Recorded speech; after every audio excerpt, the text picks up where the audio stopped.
I'm about to show you how fast and easy it can be to fold the fitted sheet. So I just got my sheet out of the dryer and it's kind of like a humble jumble mess. I'm going to show you how to fold a fitted sheet quickly each time. So what you want to do is, this is a king size sheet so it's huge, but we're going to get it folded.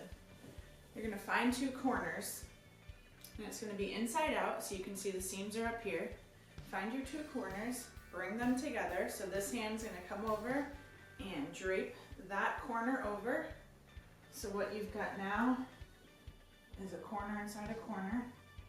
Put that finger there and I'm going to go down here, do the same thing. I'm going to find the corners. So both hands are in the corners here. They're basically like the darts where the sheet seams are. So I'm going to flip around and you'll see. This is how it is now. So you're going to do the same thing. You're going to bring this hand over.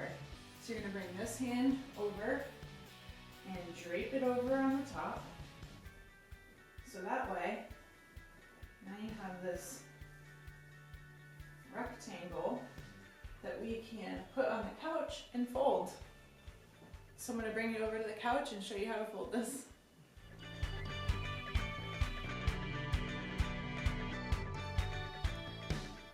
Alright, so now I've got the fitted sheet on the couch, and this is a very large fitted sheet because it's the king size.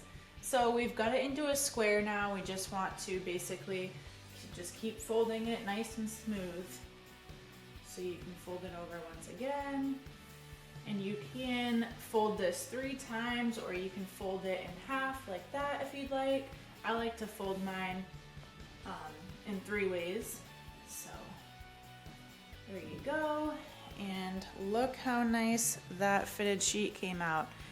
Smooth and compact. This is a king size sheet and it's probably like a foot long, not very thick.